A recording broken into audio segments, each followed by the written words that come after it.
प्यारे बच्चों, आज हम आपकी वर्कशीट नंबर 41 लेके आए हैं जो कि आपको 7 अक्टूबर को मिली है। ये कार्बन और उसको यौगिकों के बारे में है। अब तक हमने पढ़ा है कि परमाणुओं के आपस में जोड़कर विभिन्न लंबाई की श्रृंखलाएं बनाई जा सकती हैं। ये श्रृंखलाएं शाखित भी हो सकती हैं, शाखा भी हो सकती हैं इनमें। साथ ही इन कार्बन श्रृंखलाओं में स्थित हाइड्रोजन या अन्य परमाणुओं को उपरोक्त किसी भी प्रकार्यात्मक समूहों से प्रतिस्थापित किया जा सकता है। ठीक है, जैसे कि हम यहाँ पर मान लेते हैं, जैसे यहाँ पर आपको नीचे दिखाया हुआ है मिथेनॉल, तो मैं आपको उसको बना के दिखा देती हूँ। मीथेन का फॉर्मूला जो होता है वो होता है ये CH4 होता है। तो मैं उसको खोल के लिख देती हूँ। अगर मैं इस हाइड्रोजन को प्रतिस्थापित करके इसकी जगह अल्कोहल लगा दूं तो ये कुछ ऐसा बन जाएगा। ठीक है, तो ये फॉर्मूला बन जाएगा आपका CH3OH। इसको हम बोलेंगे मिथेनॉल, जैसे कि यहाँ लिखा हुआ है। ठीक है, ऐसे जो प्रक्रियात्मक समूह होते हैं, ये उनके गुणधर्मों को तय करती है। जितने भी आपके यहाँ पर लिखे हुए हैं C2H5OH, C3H7OH, C4H9OH, ये सब क्या है? अल्कोहल है। क्योंकि इनके पीछे क्या लगा हुआ है? अगर आप ध्यान से देखेंगे, इनके पीछे क्या लगा हुआ है? OH लगा हुआ है सबके पीछे। ठीक है, और इनके गुणधर्म एक जैसे होंगे, रासायनिक गुणधर्म बेसिकली। फिर है यहाँ पर एक डेफिनेशन आती है, यौगिकों की ऐसी श्रृंखला जिसमें कार्बन श्रृंखला के स्थित हाइड्रोजन को एक ही प्रकार के प्रकार्यात्मक समूह प्रतिस्थापित करते हैं, उसे समजातीय श्रेणी कहते हैं। समजातीय मतलब एक समान, सम मतलब एक जैसी, जातीय जाति। ठीक है ना, तो जाति कौन सी हुई? यहाँ पर अल्कोहल की हो गई और एक जैसी हो गई।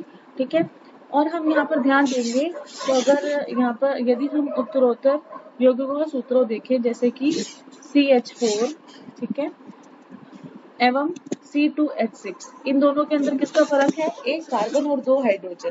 तो हम कहेंगे इन दोनों में CH2 इकाई का अंतर है। ठीक है, और अगर हम देखते हैं C2H6 और उससे अगले यौगिक CH3OH, इन दोनों के बीच में जो अंतर देखेंगे क्या है? एक कार्बन फिर से 2 हाइड्रोजन। तो हम देख रहे हैं हर एक अगले यौगिक और पहले वाले यौगिक के बीच में जो क्या अंतर है? एक CH2 इकाई का अंतर होता है। ठीक है, तो ऐसी श्रृंखला को हम क्या बोलते हैं? समजातीय श्रेणी कहते हैं। तो यहाँ पर एक प्रश्न पूछा गया आपसे, अगले युग्म जैसे कि प्रोपेन इसके और ब्यूटेन इसके बीच में दोनों में अंतर क्या है? तो हम देख पा रहे हैं दोनों के बीच में एक कार्बन का अंतर है और 2 हाइड्रोजन का अंतर है। तो इन दोनों के बीच में क्या इसका अंतर है? CH2 इकाई का अंतर है। ठीक है, क्या आप इन युग्मों में के आणविक द्रव्यमान का अंतर ज्ञात कर सकते हैं? जब कार्बन का द्रव्यमान कितना है? 12U और हाइड्रोजन का क्या है? 1U। तो हम यहाँ पर मैंने निकाल के रखा हुआ है आपके लिए। यहाँ देखेंगे C3H8, यहाँ ध्यान देंगे, और यहाँ लिखा है C4H10। इन दोनों के मैंने यहाँ पर द्रव्यमान निकाल के दिखा है, एक का 44 है और एक का 58 है। अगर हम इसको माइनस करते हैं तो हमारे पास आता है 14U। ठीक है, और अगर हम जरा ध्यान से देखेंगे, जो CH2 का जो फर्क होता है, ये CH2 जो है, इसको भी अगर हम निकाल के देखेंगे तो ये 14U ही निकलेगा। तो इससे हमें पता चलता है कि इन दोनों के द्रव्यमानों में भी अंतर CH2 इकाई के बराबर ही होता है। ठीक है, इसके बाद है इसी प्रकार एल्कीन बनाए जाते हैं। एल्कीनों की समजातीय श्रेणी को देखा जाता है। श्रेणी का पहले सदस्य क्या है? इथीन। यहाँ मिथीन नहीं होता क्योंकि एल्कीन बनाने के लिए कम से कम 2 कार्बनों की जरूरत होती है, और जहां पर 2 कार्बन आ जाते हैं वहां उसका नाम क्या हो जाता है? इथीन। ईन मतलब जहां क्या होगा? द्विअबंध होगा। ठीक है, तो यहाँ पर इथेन का सूत्र पूछा गया है। सबसे पहले मैंने यहाँ इथीन का सूत्र में लिख के दिया है आपको। ठीक है, इथीन का सूत्र है ये वाला, अगर हम ध्यान देंगे तो 2 कार्बन, ठीक है, 2 कार्बनों के साथ बना हुआ है, बीच में उसके द्विअबंध है। ठीक है, और इसको अगर हम पूरा बंद करके लिखेंगे तो C2H4 हो जाएगा। यहाँ इथेन का पूछा है तो इथेन का मैंने यहाँ पर लिख के दिखा दिया। सूत्र पूछा है उसने उत्तरोत्तर, यानी जो अगले सदस्य हैं सूत्र के, जैसे कि C3H6, C4H8, इन सब में क्या CH2 इकाई का अंतर है? हाँ, इनमें अंतर है। ठीक है, इसके बाद क्या आपको, वैसे यहाँ पर बेटा जो ये क्वेश्चन पूछा गया है एथेन का सूत्र क्या है, यहाँ इथीन का सूत्र पूछना चाहिए क्योंकि उसी के अगले सूत्र ये है, ठीक है ना, उसी के सदस्य हैं आगे श्रेणी के, ये इथेन के सदस्य नहीं है, इथीन के सदस्य हैं, ठीक है। तो इसके बाद है क्या आपको इन यौगिकों में कार्बन और हाइड्रोजन के परमाणुओं की संख्या के बीच कोई संबंध प्रतीत होता है? तो हाँ बिल्कुल होता है, जैसे कि हमने यहाँ दिखाया है, कार्बन और हाइड्रोजन का अनुपात देखिए 1:2 के बराबर है। हाइड्रोजन की संख्या कार्बन की संख्या की अपेक्षा दोगुनी है, जैसे कि C2H4, C3H6, C4H8, ठीक है। इसके बाद है एल्कीनो के सामान्य सूत्र के इसमें लिखा जाता है और उसका सामान्य सूत्र आपको CnH2n, जहाँ n 2 3 4 के बराबर है। और इसी प्रकार एल्केन और एल्काइनो का सामान्य सूत्र लिखना है, तो हम यहाँ ध्यान देंगे, मैंने नीचे लिख के दिखाया है। एल्केन का क्या है CnH2n जमा 2 और एल्काइन का क्या है CnH2n -2। ये जो आपकी वर्कशीट नंबर 41 चल रही है, तो वर्कशीट नंबर 39 के अंदर भी आपको ये सब मिलेगा, इसके सामान्य सूत्र मिलेंगे। इसके बाद उसके गुण क्या है सामान्य समजातीय श्रेणी के। सबसे पहले है कि जैसा इनका भौतिक गुणधर्म बढ़ते हैं, जैसे क्रमबद्धता उसके भौतिक गुणधर्मों में दिखाई देती है, तो इनके द्रव्यमान भी लगातार वैसे ही बढ़ते हैं, तो भौतिक गुणधर्म भी बढ़ेंगे। ऐसा इसलिए होता है क्योंकि आणविक द्रव्यमान के बढ़ने के साथ गलनांक और क्वथनांक में भी वृद्धि हो जाती है।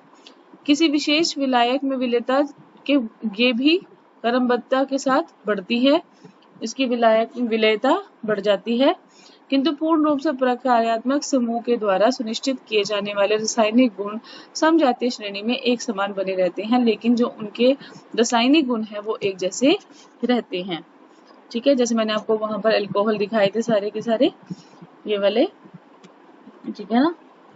तो ये सारे अल्कोहल जो थे, इन सब के जो रासायनिक गुणधर्म है वो क्या है, एक जैसे हैं, ठीक है। कार्बन यौगिकों की नामपत्ति कैसे होती है, जैसे हमने पिछली बार आपको बताया था, जब एन होगा तो हम क्या बनाएंगे, मीथेन, इथेन, प्रोपेन, ठीक है। तो इसके जो आखिरी एन के बाद हम एक क्या लगा देंगे, प्रत्यय लगा देंगे, ठीक है। तो प्रत्यय कौन सा लगता है इसके बाद, जैसे अल्कोहल के अंदर जो लगता है वो क्या होता है, ओल, ठीक है, ओल लग जाता है। एल्डिहाइड में क्या लगता है, अल, ठीक है, आपने उपसर्ग प्रत्यय हिंदी में पढ़े होंगे। तो मिथेनल, यहाँ पर मिथेनॉल, इथेनॉल, प्रोपेनॉल, ब्यूटेनॉल बन गया। एल्डिहाइड में मिथेनल, एथेनल, प्रोपेनॉल, ब्यूटेनॉल बन गया। कार्बोक्सिलिक अम्ल अब बहुत आसान है, इसके अंदर ध्यान देंगे तो इसके अंदर अम्ल ही लगता है, ओइक अम्ल। इसके अंदर मैं यहाँ लिख देती हूँ, इसका क्या बनता है, ओइक अम्ल, इसके अंदर ये प्रत्यय लगता है कार्बोक्सिलिक अम्ल में। तो यहाँ देख रहे हैं मिथेनोइक अम्ल, एथेनोइक अम्ल, प्रोपेनोइक अम्ल, ब्यूटेनोइक अम्ल। इसके बाद एक और जो इसके अंदर इस वर्कशीट में नहीं दिया गया है वो है कीटोन, ठीक है। ये मिसिंग पार्ट है इस वर्कशीट का कि आपको कीटोन के बारे में यहाँ नहीं बताया गया है, तो कीटोन के बारे में जानना जरूरी है। तो कीटोन देखेंगे हम, कीटोन का जो प्रत्यय है वो क्या है, ओन, क्या है, ओन। तो मैं इसको यहाँ लिख देती हूँ, इसका जो प्रत्यय है वो है ऑन, ठीक है। तो ये तीसरे नंबर से शुरू होता है, तीसरे सदस्य से शुरू होता है जिसका नाम है प्रोपेनोन, फिर है ब्यूटेनोन, ठीक है, मैंने यहाँ लिख के दिखा दिया। इसके बाद पेंटेनोन, हेक्सेनोन, वो सारे के सारे आगे बनते रहेंगे, ये समजातीय श्रेणी ऐसे बन जाती है, ठीक है। इसके बाद बेटा प्लीज सब्सक्राइब कीजिए मेरे YouTube चैनल को ताकि मैं आपके लिए और वीडियोस बना सकूं। आपका एक छोटा सा कदम मुझे और प्रोत्साहन देता है, मैं आपकी और वीडियोस बना सकूं। इसके बाद पहला प्रश्न है, समजातीय श्रेणी को परिभाषित कीजिए। C4H9OH के समजात सदस्यों का नाम लिखिए और संरचनात्मक सूत्र लिखिए। तो सबसे पहले मैं आपको यहाँ पर बताऊंगी कि समजातीय श्रेणी कहते किसे हैं। तो यहाँ पर यहाँ से लिखेंगे और उसको यहाँ तक लिख देंगे, तो ये है उत्तर नंबर 1, ठीक है। ये उत्तर नंबर 1 आपका यहाँ से शुरू होकर यहाँ तक लिखा जाएगा, ठीक है। और उसके जो समजातीय यहाँ जो उसके सदस्य हैं C4H9 OH के, ठीक है ना।